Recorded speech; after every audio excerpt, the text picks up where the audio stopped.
भविष्यवक्ता एलीशा की कहानी। भविष्यवक्ता एलीशा बाइबल में एक महान नबी माने जाते हैं। वे भविष्यवक्ता एलीजा के शिष्य और उत्तराधिकारी थे। एलिय्याह ने उन्हें भविष्यवाणी की सेवा के लिए बुलाया और जब एलिय्याह स्वर्गारोहण कर गए तो एलीशा को उनकी आध्यात्मिक शक्ति का दोहरा भाग प्राप्त हुआ। एलीशा ने इस्राएल में कई चमत्कार किए, राजा और आम लोगों को परमेश्वर का संदेश सुनाया और अपने समय के सबसे प्रभावशाली नबियों में से एक बने। एक एलीशा का बुलावा और अभिषेक। एलीशा शेफात के पुत्र थे और वे खेत जोतने का कार्य कर रहे थे जब एलिय्याह उनके पास आए।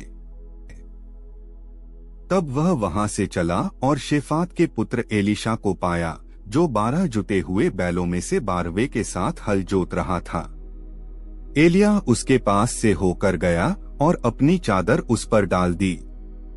तब उसने बैलों को छोड़ दिया और एलिय्याह के पीछे भागा और कहा, कृपया मुझे अपने माता पिता को अलविदा कहने दे, फिर मैं आपके साथ चलूंगा। एलिय्याह ने कहा, जा, पर ध्यान रखना कि मैंने तुझे क्या किया है। इसके बाद एलीशा ने अपने बैलों का बलिदान किया, उनका मांस पकाया और अपने गांव के लोगों को खिलाया। फिर वे एलिय्याह के साथ चले गए और उनके शिष्य बन गए। 2 एलिय्याह का स्वर्गारोहण और एलीशा को दोहरी आत्मिक शक्ति प्राप्त होना। समय बीतने के साथ परमेश्वर ने एलिय्याह को स्वर्ग में ले जाने का निश्चय किया। जब एलिय्याह और एलीशा यरदन नदी के पास पहुंचे तो एलिय्याह ने अपनी चादर ली, उसे मोड़ा और पानी पर मारा। नदी 2 भागों में बंट गई और दोनों पार हो गए। जब वे पार हो गए तो एलिय्याह ने एलीशा से कहा, तू मुझसे क्या चाहता है कि मैं तेरे लिए करूं इससे पहले कि मैं तुझसे लिया जाऊं? एलीशा ने कहा, मुझे आपकी आत्मा का दोहरा भाग मिले। एलिय्याह ने कहा, तूने कठिन बात मांगी है। यदि तू मुझे तब देख सके जब मैं तुझसे लिया जाऊंगा तो तुझे यह मिलेगा, अन्यथा नहीं। अचानक एक अग्निमय रथ और घोड़े प्रकट हुए और एलिय्याह एक बवंडर के द्वारा स्वर्ग में उठा लिए गए। एलीशा ने यह देखा और चिल्लाया, हे मेरे पिता, इस्राएल के रथ और उसके घुड़सवार। इसके बाद उन्होंने एलिय्याह की चादर उठाई और उसे लेकर यरदन नदी पर मारा। नदी फिर से 2 भागों में बंट गई और इस तरह यह प्रमाणित हुआ कि एलीशा को एलिय्याह की आत्मिक शक्ति का दोहरा भाग मिला था। यरदन नदी पार करने के बाद एलीशा यरीहो नगर पहुंचे। वहां के लोग बोले कि उनका जल अशुद्ध है और भूमि बांझ हो गई है।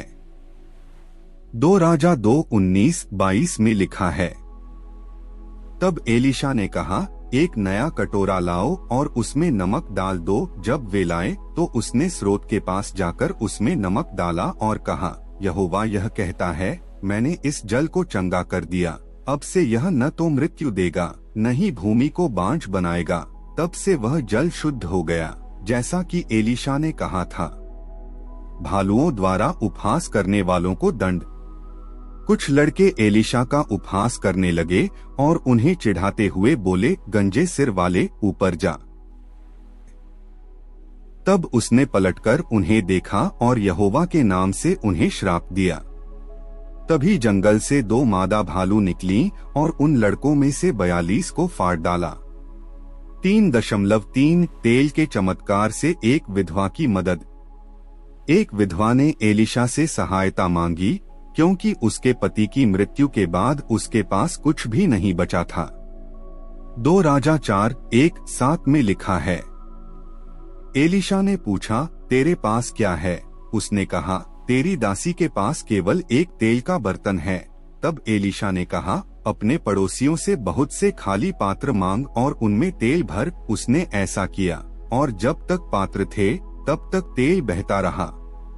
3.4 शूनेम की स्त्री का पुत्र जीवित करना।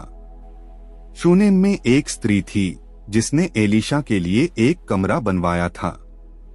एलीशा ने उसे एक पुत्र का वरदान दिया, लेकिन कुछ वर्षों बाद वह बालक मर गया। एलीशा कमरे में गया और उस बालक पर लेट गया। उसने लड़के की आंखों पर आंखें, मुंह पर मुंह और हाथों पर हाथ रखे। तब लड़के के शरीर में गर्मी आ गई। एलीशा ने फिर प्रार्थना की और लड़का 7 बार छींककर जीवित हो गया। एलीशा ने अपने जीवन में कई अद्भुत चमत्कार किए और परमेश्वर के लोगों का मार्गदर्शन किया। उनकी कहानी हमें विश्वास, प्रार्थना और परमेश्वर की शक्ति पर भरोसा रखना सिखाती है। उनका जीवन इस बात का प्रमाण है कि जो परमेश्वर पर विश्वास करते हैं वे असंभव को भी संभव होते हुए देख सकते हैं।